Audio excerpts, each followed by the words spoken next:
dimensão histórica, tá? Se há tanta coisa que não aconteceu ainda na educação, é que nós perdemos 20 anos. 20 anos. Paulo Freire estava no ministério e já tinha sido desencadeada não uma campanha, essas campanhas de alfabetização que são como uma enxurrada de verão que leva tudo e não deixa nada.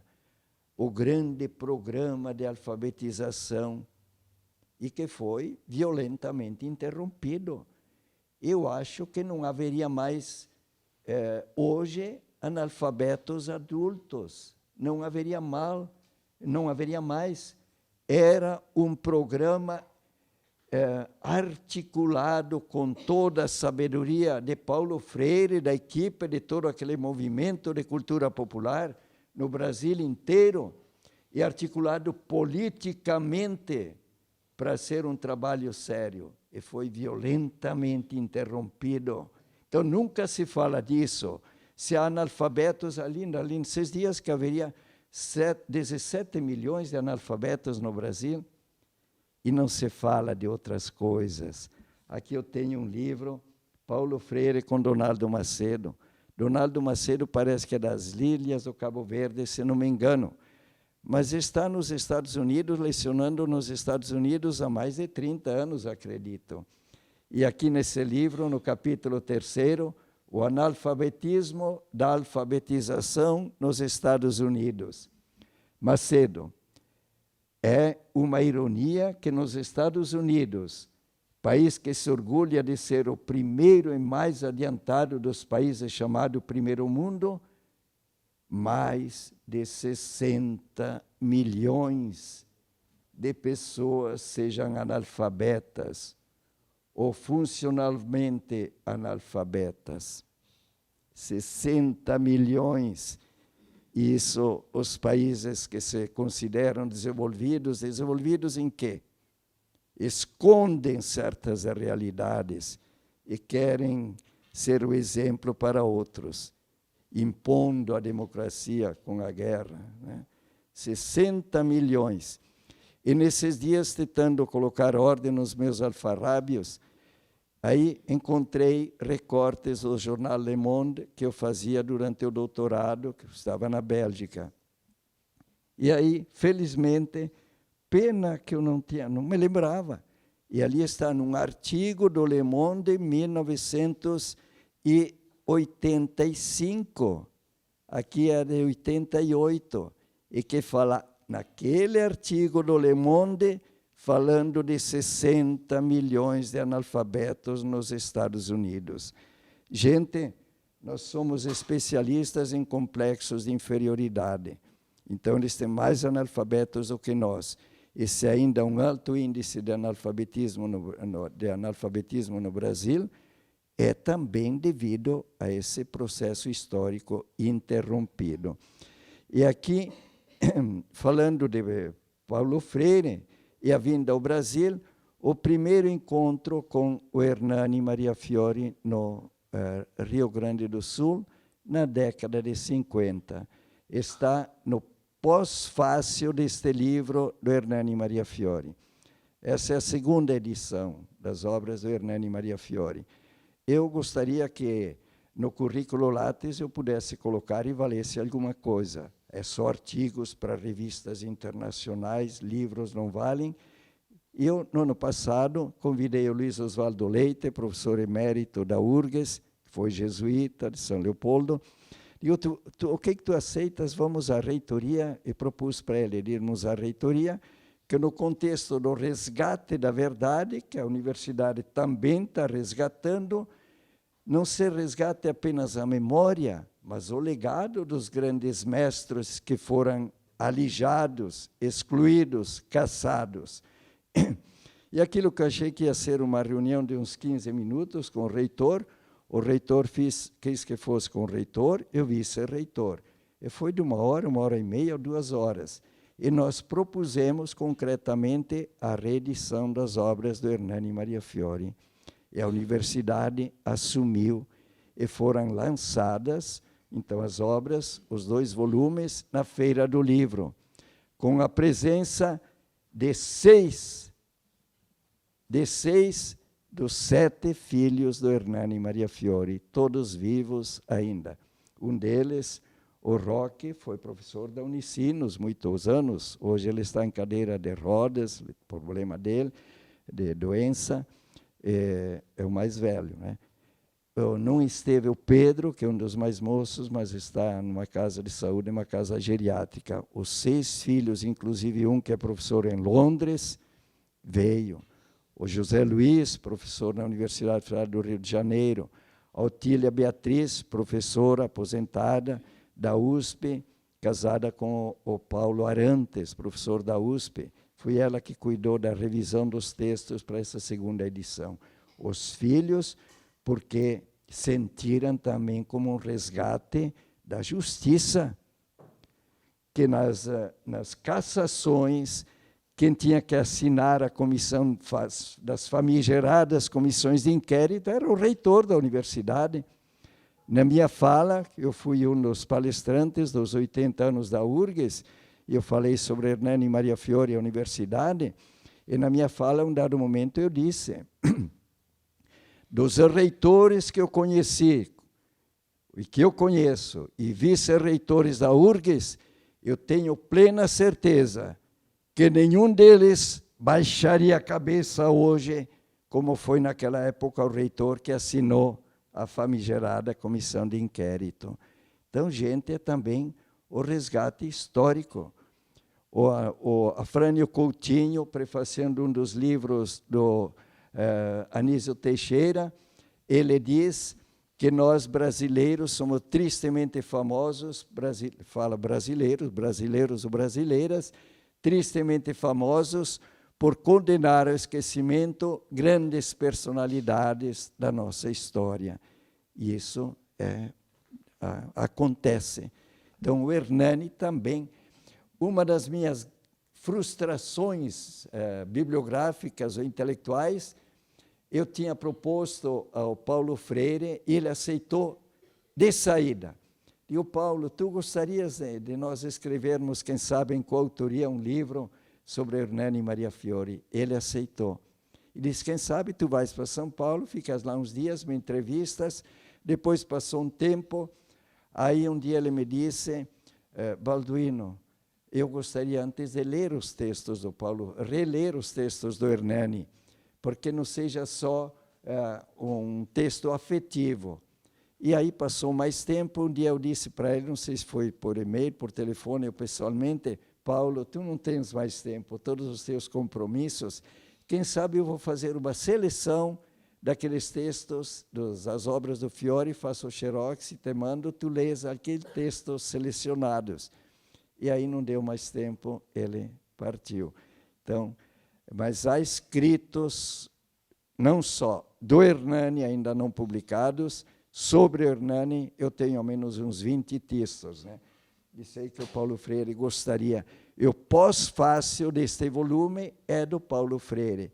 E ele lembra, então, que a primeira vinda, o Paulo diz, eu não sei bem em que ano foi. Eu coloquei ali 50 ou 55, não sei. Apresentado Hernani Maria Fiore pelo professor Mário Reis, que era superintendente do SESI no Rio Grande do Sul, que o Paulo Freire vinha como professor ou coordenador de uma escola do SESI. Ele passou 10 anos numa escola do SESI, né? Ligada à empresa. Isso não tem nada contra a história dele. Ele foi visitar o SESI no Pernambuco e tem um livrinho também, a conferência dele sobre Paulo Freire no SESI, né? Era incrível. Só veio a exercer mais adiante uma influência imensa em mim. Ele diz, ele falava dos discursos, das falas do Fiore no Chile, sobre o Merleau-Ponty, sobre Marx, sobre Hegel, e assim por diante. Ele diz que quando ele podia, ele não perdia uma das falas do Fiore. E ele se diz que se considera discípulo do Fiore, pelo que ele aprendeu com o Fiore. Eu digo, tenho certeza que o Fiore diria a mesma coisa, que ele aprendeu muita coisa com o Freire. E foi, eu acho, a maior parceria que houve na história, talvez, da educação no Brasil. a parceria do Freire e do Fiori aqui e no exílio.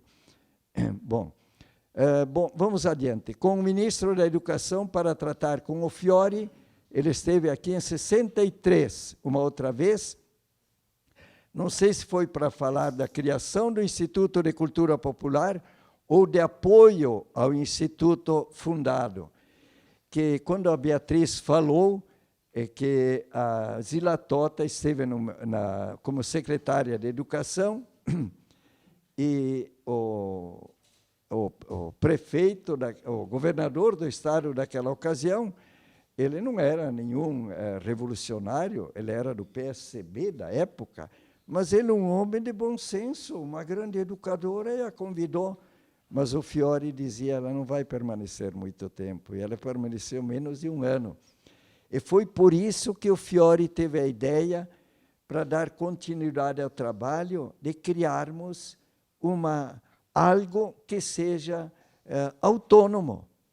E o Instituto de Cultura Popular do Rio Grande do Sul, registrado em cartório, entidade própria, juridicamente, etc.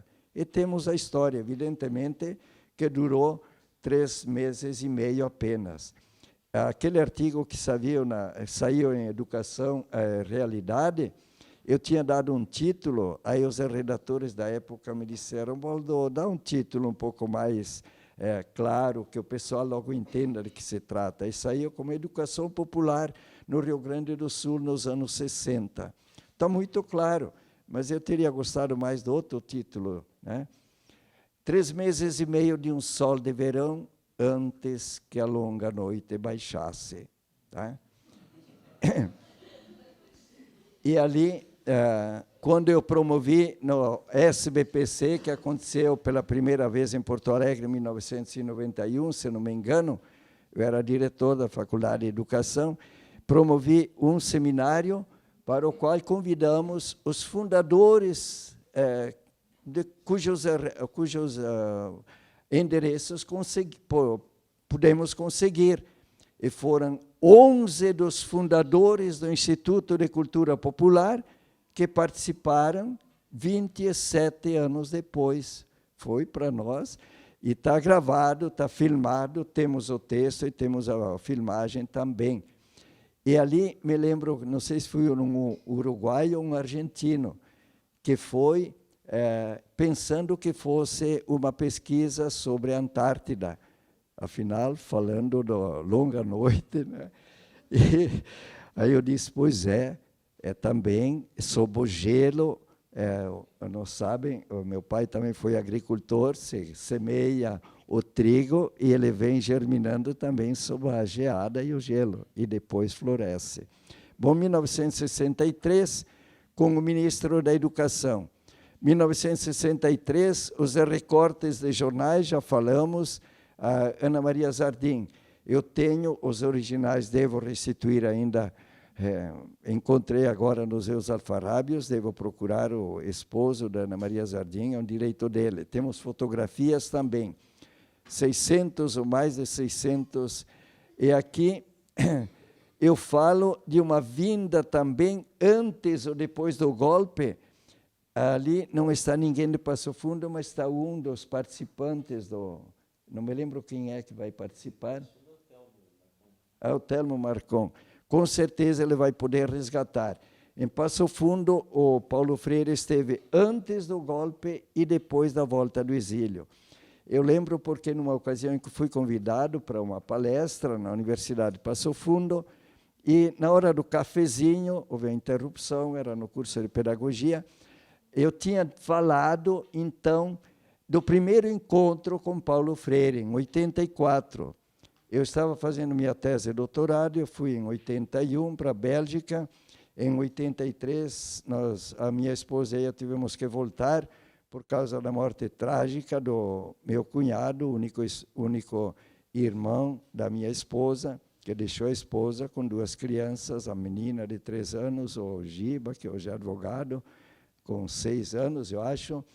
Então, voltamos, depois eu fui para lá de novo para combinar as coisas com a universidade, autorização para continuar aqui, E aqui, eu redigi minha tese aqui. Nessa ocasião, também, eu aproveitei, digo, está aí, o Hernani Maria Fiore, meu vizinho, a poucas quadras de casa, você é um trouxa, se não vou falar com ele, pedir sugestões para a minha tese. Eu tive 2 ou 3 longas conversas, pena que eu não tinha gravador e não gravei. E determinados assuntos de que ele me falou, eu pensei, bom, na volta eu vou falar com ele. Eu estava na Bélgica em 85, os últimos preparativos para a minha tese, quando o Hernani faleceu em abril daquele ano. Bom, mas de qualquer modo, eu falando lá em Passo Fundo, eu disse, o primeiro encontro com Paulo Freire, então, em 84, um irmão meu de Caxias, ou minha cunhada, me telefonaram, olha, o Paulo Freire vai vir.